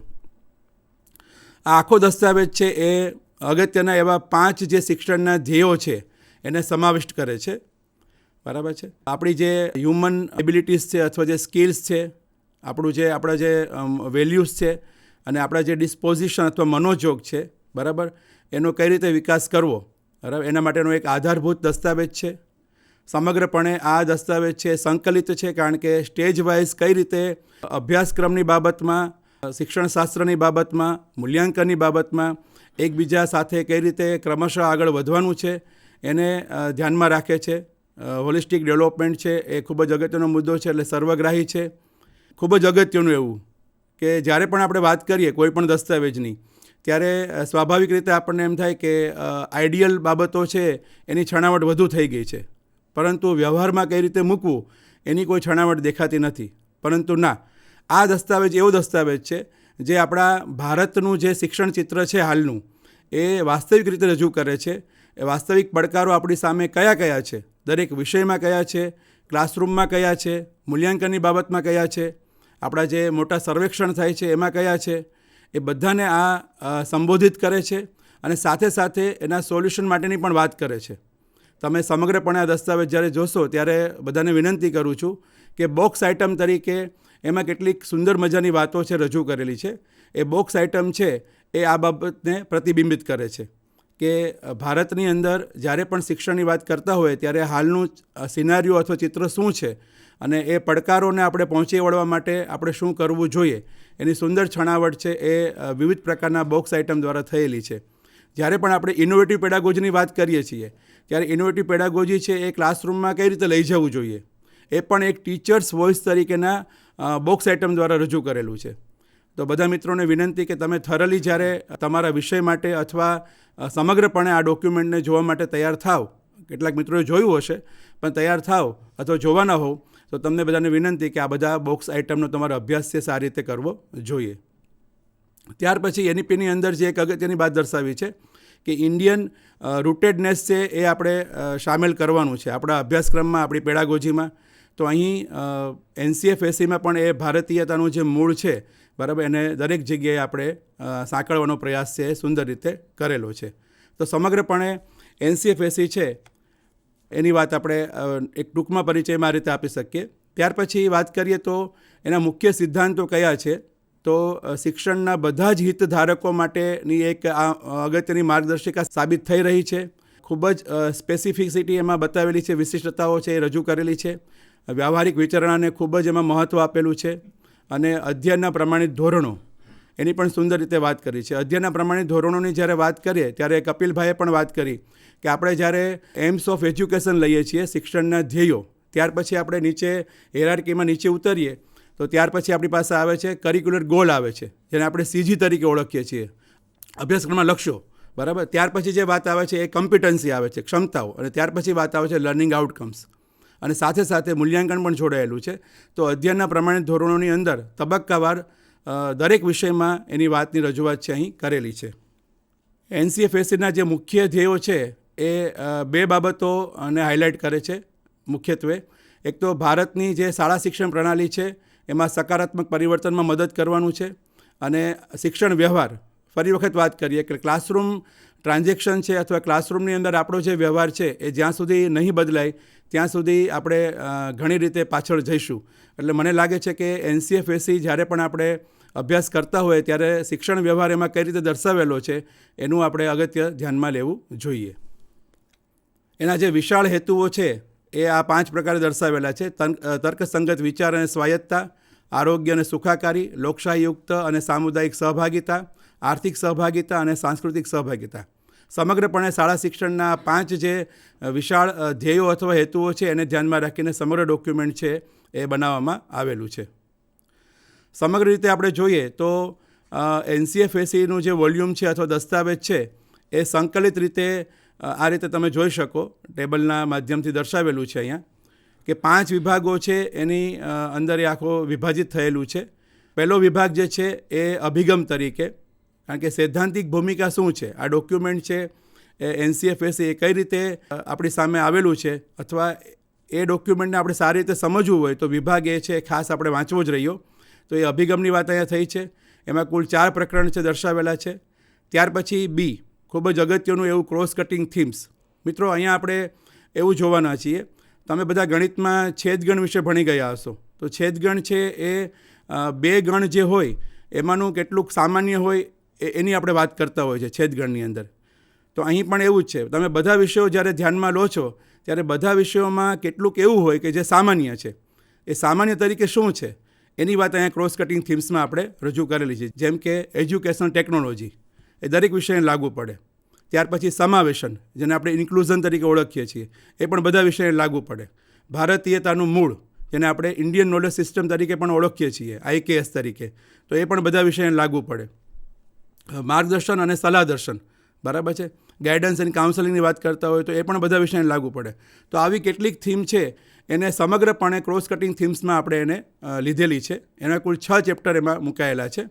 ત્યાર પછી આપણા માટે ખૂબ જ અગત્યનું વિષયવાર જે શિક્ષકો છે એ પોતાના વિષયો છે એ NCFSEમાં કઈ રીતે NEP 2020ના સિદ્ધાંતોના આધારે મુકાયેલા છે એની રજૂઆત છે આમાં થયેલી છે. એમાં કુલ 10 ચેપ્ટરમાં આ કામ થયેલું છે. એમાં ભાષાઓ, ગણિત, વિજ્ઞાન, સામાજિક વિજ્ઞાન, ત્યાર પછી ગણિત અને કોમ્પ્યુટેશનલ થિંકિંગ, ત્યાર પછી આગળ વ્યવસાયિક શિક્ષણ, કલા શિક્ષણ, શારીરિક શિક્ષણ અને સુખાકારી, અને સાથે સાથે ધોરણ 11 અને 12ના વિષયોને પણ સાંકળીને અહીંયા સુંદર રજૂઆત છે આ 10 પ્રકરણમાં કરવામાં આવેલી છે. ત્યાર પછી માત્ર ને માત્ર આપણે ક્લાસરૂમમાં કયા વિષયો અથવા શાળામાં કયા વિષયો ભણાવવાના છે, કેવી રીતે ભણાવવાના છે, એ વિષયની પસંદગી કેવી રીતે કરવાની છે, એ બધી વાતની સાથે સાથે ખૂબ જ અગત્યનું એવું જે પાસું છે એ છે આપણું શાળા સંસ્કૃતિ અને શાળા પ્રક્રિયાનું. તો એનું પણ વિશદ છણાવટ છે 2 ચેપ્ટર દ્વારા કરવામાં આવેલી છે, જેને આપણે સામાન્ય રીતે શાળા ભાવાવરણ રીતે ઓળખીએ છીએ. અને બીજું અગત્યનું કે સમગ્રપણે ભૌતિક સુવિધાઓ, એ પ્રમાણે એજ્યુકેશન ટેકનોલોજીની સુવિધાઓ છે એ કઈ રીતે હોવી જોઈએ, એ બધી બાબતોની રજૂઆત છે આ 2 ચેપ્ટરમાં કરવામાં આવેલી છે. સાથે સાથે સમગ્રપણે જ્યારે આપણે કોઈ પણ સ્કૂલ સિસ્ટમ છે એની વાત કરતા હોઈએ ત્યારે એને સપોર્ટિવ એવી ઇકોસિસ્ટમ પણ આપણી પાસે હોવી જોઈએ, જેની અત્યારે આપણે બધા અત્યારે સહભાગી બન્યા છીએ. અહીંથી કેટલાક મિત્રો દ્વારા તમને કંઈક માહિતી અથવા કેટલીક સમજ દ્રઢ બને એ માટેની રજૂઆત કરવામાં આવી રહી છે. તમે ત્યાં તમારી જગ્યા પર લર્નિંગ સેન્ટર પર તાલીમ લઈ રહ્યા છો. તો એ કેપેસિટી બિલ્ડિંગ છે એ સહાયક તંત્ર પ્રણાલીના નિર્માણનો ભાગ છે, બરાબર છે. તો કમ્યુનિટી, ફેમિલી, એ પ્રમાણે શિક્ષકોની તાલીમ, આ બધી બાબતોની રજૂઆત છે એ આ વિભાગ ઈમાં કુલ 4 પ્રકરણમાં કરવામાં આવેલી છે. તો સમગ્રપણે જોઈએ તો આ રીતે 5 વિભાગની અંદર કુલ 26 પ્રકરણમાં વિભાજિત થયેલું આપણું NCFSE છે આખું રજૂ થયેલું છે. મિત્રો, જણાવતા આનંદ થાય છે કે ગુજરાતના સંદર્ભમાં પણ આપણે કેટલોક ફેરફાર કરી અને SCFSE પણ આપણે બનાવી ચૂક્યા છીએ. ટૂંક સમયમાં પબ્લિક ડોમેનમાં એ મૂકવામાં આવશે. ખાસ કરીને માધ્યમિક તબક્કાની વાત કરીએ, જ્યારે માધ્યમિક તબક્કાના આચાર્યની તાલીમ ચાલુ હોય ત્યારે, તો આ તબક્કો છે એ 14 થી 18 વર્ષની વયના વિદ્યાર્થીઓ માટે છે. એમાં 2 કુલ ઉપતબક્કાની વાત કરીએ છીએ, ધોરણ 9 અને 10 માટે. અને ભાષાઓની જે પસંદગી છે એમાં R1, R2, R3 અને બીજા 7 વિષયો છે એની વાત કરવાની છે, જેની અંદર ગણિત અને કોમ્પ્યુટેશનલ થિંકિંગ, વિજ્ઞાન, સામાજિક વિજ્ઞાન, કલા શિક્ષણ, શારીરિક શિક્ષણ અને સુખાકારી, વ્યવસાયિક શિક્ષણ, અને એક અગત્યનું એવું આંતરશાખાકીય ક્ષેત્રનો વિષય એ પણ એમાં સમાવેશ કરવાની વાત કરેલી છે. અત્યારે હાલમાં આપણે ગુજરાતની અંદર જે પ્રવર્તમાન વિષયોની આખું જૂથની પદ્ધતિ ચાલુ છે એ જ ચાલુ છે, પણ ભવિષ્યમાં આપણે ધીમે ધીમે આ તરફ ગતિ કરવાના છીએ. એ જ રીતે ઉપતબક્કો બીજો જે ધોરણ 11 અને 12ને હાઇલાઇટ કરે છે, એમાં ઓછામાં ઓછા 4 વિષયોની પસંદગી કરવાની છે. જો વિદ્યાર્થીને અનુકૂળતા હોય તો વૈકલ્પિક 5મો વિષય પણ પોતે રાખી શકે છે, જેની અંદર ભાષા શિક્ષણના જૂથમાંથી 2 વિષયોની પસંદગી કરવાની છે. અને ઓછામાં ઓછી એક ભાષા છે ભારતીય મૂળની હોવી જરૂરી છે. અને બાકી જે સબ્જેક્ટના બાસ્કેટ આપવામાં આવેલા છે એ તમે જોઈ શકો છો, જૂથ 2 તરીકે, જૂથ 3 તરીકે અને જૂથ 4 તરીકે. જે પસંદગી માટેની જે લવચિકતા ઊભી કરવામાં આવી છે ખૂબ જ અગત્યની છે, અને એ આપણા NCFSEની વિશેષતા છે, બરાબર છે. વિદ્યાર્થીઓ આ 3 જૂથમાંથી કોઈ પણ 2 જૂથની પસંદગી છે કરી શકે છે, અને એ પ્રમાણે પોતે વિષયો છે એ રાખી શકે છે. તો મિત્ર, મને લાગે છે કે સમગ્રપણે NCFSEની જ્યારે વાત કરતા હોય ત્યારે કેટલીક અગત્યની હાઇલાઇટ્સ છે એ મેં ટૂંકમાં બતાવવાનો પ્રયાસ કરેલો છે. પરંતુ આજે 3જો દિવસ તાલીમનો છે અને રિસેસ પછી તમારે ત્યાં સમગ્ર રીતે કોઈ એક સેશન છે આનું ગોઠવવામાં આવેલું જ છે. તો એમાં તમે વિશદ રીતે જાણવા મળશે કે કઈ રીતે NCFSE છે એ કેટલીક બાબતોમાં વધારે ઊંડાણપૂર્વક ચર્ચા એમાં કરવામાં આવેલી છે. તો મને લાગે છે કે એક હાઇલાઇટ તરીકે આટલી બાબતો અહીંયા ઇનફ છે. આભાર, થેન્ક યુ. હવે પછી હું વિનંતી કરું કે SWOC ની માહિતી છે એ જાની સાહેબ આપણને આપશે. શ્રી જાની સાહેબ. ગુજરાત રાજ્યના સૌ સારસ્વત મિત્રોને મારા નમસ્કાર. મિત્રો, પ્રથમ દિવસે આદરણીય ત્રિવેદી સાહેબે આપણને વાત કરી હતી કે દરેક શાળાની અંદર સ્વોક એનાલિસિસ થાય અને શાળાનો એક એવો રોડમેપ તૈયાર થાય જેથી શાળા પ્રગતિના પંથે આગળ વધી શકે. આજનો મારો વિષય છે સ્વોક એનાલિસિસ. એ ઉપર આપણે ચર્ચા કરીશું. તો વિશ્લેષણ એ ખૂબ જરૂરી છે. એનાલિસિસ દરેક ક્ષેત્રમાં આપણે જોતા હોઈએ છીએ. શિક્ષણ ક્ષેત્ર, વ્યવસાય અને સંસ્થા વ્યવસ્થાપન, વ્યક્તિગત વિકાસ, પ્રોજેક્ટ આયોજન, સરકારી યોજનાઓ અને નીતિ આયોજન, આ તમામ ક્ષેત્રોની અંદર સ્વાભાવિક રીતે જ સ્વોક એનાલિસિસ થતા હોય છે. આજે આપણે શિક્ષણ ક્ષેત્રની અંદર સ્વોક એનાલિસિસ કઈ કઈ જગ્યાએ કરી શકાય, તો શાળા અને કોલેજના વિકાસ માટે, પ્રાથમિક અને માધ્યમિક શાળાની ગુણવત્તા સુધારણા માટે, શિક્ષકોના કાર્યનું મૂલ્યાંકન કરવા માટે અને વિદ્યાર્થીઓની શૈક્ષણિક પ્રગતિને સમજવા માટે આપણે આપણા ક્ષેત્રની અંદર સ્વોક એનાલિસિસ કરી શકીએ. સ્વોક એનાલિસિસ કરતાં પહેલાં મિત્રો આપણે એ સમજવું ખૂબ જરૂરી છે કે હું કોણ છું. આમ તો આપણે બધા સૌ જાણીએ છીએ કે આપણે બધા આચાર્ય મિત્રો છીએ, તેમ છતાં પણ આપણે આચાર્ય તરીકે ખાલી માત્ર વહીવટ કરતા છીએ. આપણે આચાર્ય બની ગયા એટલે માત્ર આપણે વહીવટનું જ જ્ઞાન હોવું જોઈએ, વહીવટી ક્ષેત્રમાં જ કુશળતા હોવી જોઈએ, એવું નથી મિત્રો. આપણે એક સ્વપ્નદ્રષ્ટા બનીએ. આપણી શાળા માટેનું એક સ્વપ્ન આપણે નિહાળીએ અથવા જોઈએ. જ્યારે ગુજરાતી વિષયની અંદર મારા સ્વપ્નનું ભારત નિબંધ પૂછાય અથવા મારી સ્વપ્નની શાળા પૂછાય તો વિદ્યાર્થીની મનોકલ્પનાની અંદર એ શાળા કેવી હોઈ શકે, તો એક આચાર્ય તરીકે પણ આપણી પોતાની એક એવું વિઝન હોય, એક મિશન હોય કે જેનાથી આપણે આપણી શાળાની પ્રગતિ કરી શકીએ. શું આચાર્ય બની ગયા એટલે આપણે શાળાના માત્ર એક સાહેબ છીએ? ના મિત્રો. ભગવાન શ્રી કૃષ્ણએ જેમ અર્જુનને સારથી બનીને માર્ગદર્શન આપ્યું હતું, એમ આપણે પણ આપણી શાળાના માર્ગદર્શક બનીએ. આપણી શાળારૂપી રથને સારથી તરીકે મદદરૂપ બની અને શાળાને એક એવા ઊંચા મુકામ ઉપર લઈ જવાનો પ્રયત્ન કરીએ. શાળામાં બદલાવ માટે પહેલાં દૃષ્ટિકોણ બદલવો પડશે. મિત્રો, હકારાત્મક દૃષ્ટિકોણ રાખવાથી આપણે ખૂબ સારી એવી સફળતા પ્રાપ્ત કરી શકીએ છીએ. હું મારી શાળામાં જ્યારે આચાર્ય તરીકે નિમાયો ત્યારે મારી શાળાનું પરિણામ અને મારી શાળાની પરિસ્થિતિ એ એટલી બધી સારી નહોતી. ફક્ત 14% પરિણામ હતું અને મારો એક હકારાત્મક દૃષ્ટિકોણ એમાં મેં ઇનપુટ કર્યો અને આજે મારી શાળામાં પણ તાલીમનું કેન્દ્ર છે. ત્યાં પણ ગાંધીનગર જિલ્લાના આચાર્ય મિત્રોએ તાલીમ લઈ રહ્યા છે. એ મારા હકારાત્મક દૃષ્ટિકોણનો બદલાવ એ શાળામાં અત્યારે જોઈ શકે છે. મિત્રો, મંજિલ મળે ન મળે એ તો મુકદ્દરની વાત છે, પણ આપણે પ્રયત્ન જ ન કરીએ એ તો સાવ ખોટી વાત છે. હવે આપણે સ્વોક એનાલિસિસના જે 4 શબ્દો છે એટલે કે 4 લેટર્સ છે, એમાં એસ જે છે એ શક્તિ બતાવે છે. એમાં મારી દૃષ્ટિએ આપણને કોઈ પૂછે તો આપણે સૌ આચાર્ય મિત્રો એ આપણી શાળાની સૌથી મોટામાં મોટી સ્ટ્રેન્થ છીએ. કારણ કે આપણે મજબૂત હશું તો શાળાની સૌથી મજબૂત મૂડી આપણે પોતે કહેવાઈશું. દરેક શાળાની અંદર અનુભવી અને સમર્પિત શિક્ષકગણ હોય જ છે, તો આપણે એ શક્તિના સ્વરૂપે એમનો ઉપયોગ કરીએ. સમુદાયનો વિશ્વાસ, વિદ્યાર્થી સમુદાય, શિક્ષક સમુદાય, વાલી સમુદાય, આ તમામનો વિશ્વાસ જીતવો ખૂબ જરૂરી છે. અને જો વિશ્વાસ જીતેલો હશે તો એ પણ આપણે શક્તિ તરીકેનો ઉપયોગ કરી શકીશું. લેબ અને લાઇબ્રેરીની સુવિધા, અત્યારે તો સરકારશ્રીએ આપણને ખૂબ સારા એવા કમ્પ્યુટર્સ આપ્યા છે. ખૂબ સારી એવી કમ્પ્યુટર લેબ થઈ ગઈ છે. દરેક શાળાઓમાં લાઇબ્રેરી તો હોય જ છે, તો એને પણ આપણે એક સ્ટ્રેન્થના સ્વરૂપમાં લઈએ. બોર્ડની પરીક્ષાનો સ્પષ્ટ સિલેબસ, આ આપણી શક્તિઓ છે મિત્રો. શાળાના વિઝનની અંદર શાળાના પરિણામને સુધારવા માટે આ તમામ પ્રકારની શક્તિઓનો આપણે જો ઉપયોગ કરીએ તો શાળાને આપણે ચોક્કસ વિઝન ઉપર લઈ જઈ શકીએ. તો બોર્ડની પરીક્ષાનો સિલેબસ સ્પષ્ટ છે. એ સિલેબસના આધારે આપણે વિદ્યાર્થીઓને તૈયારી કરાવીએ. મારી પરિવર્તનશીલ નેતૃત્વ શક્તિ, પરિવર્તન સંસારનો નિયમ છે. અત્યારે આપણે આચાર્ય છીએ, આગામી સમયમાં આપણી જગ્યાએ બીજા આચાર્ય પોતાનું સ્થાન સંભાળશે.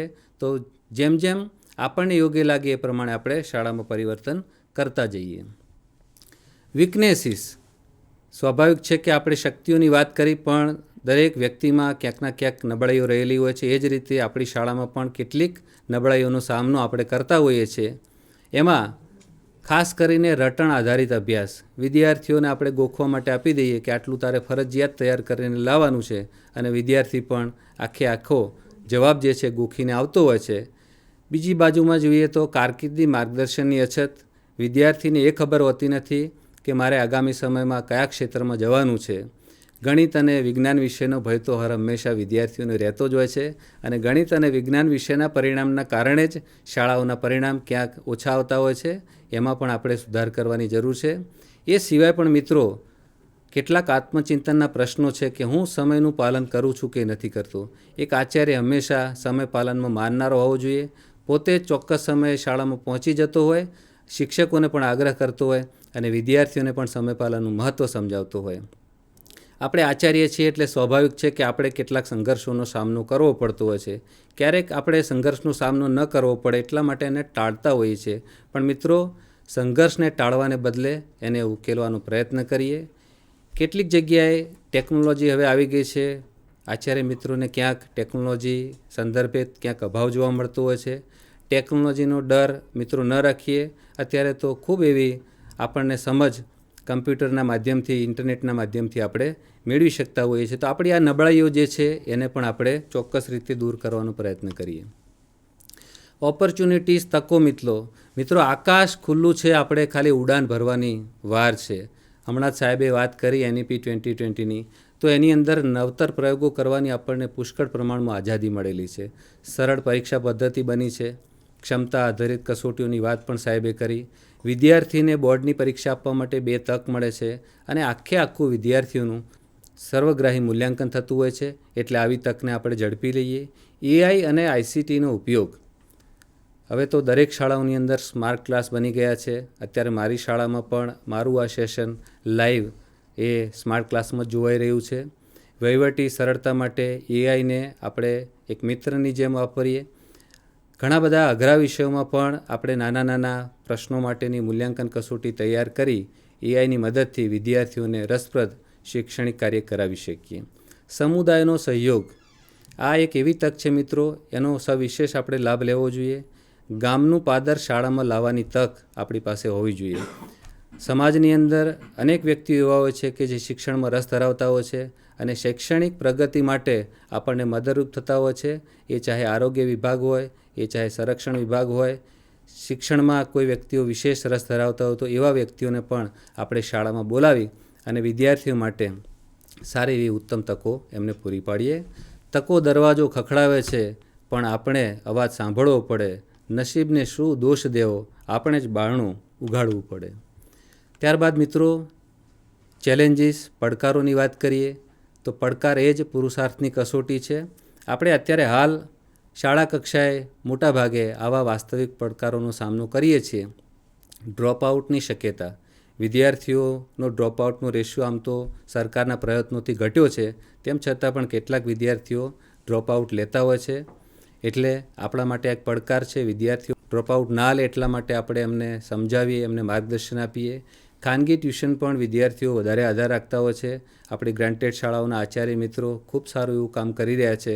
તેમ છતાં પણ વિદ્યાર્થીને સંતોષ થાય એ પ્રમાણે આપણે આપણું શૈક્ષણિક કાર્ય કરીએ તો કદાચ આપણા માટે જે પડકાર છે, વિદ્યાર્થી શાળામાં ક્યાંક આવતો નથી, એ આવતો થાય એના માટેના આપણે પ્રયત્નો કરીએ.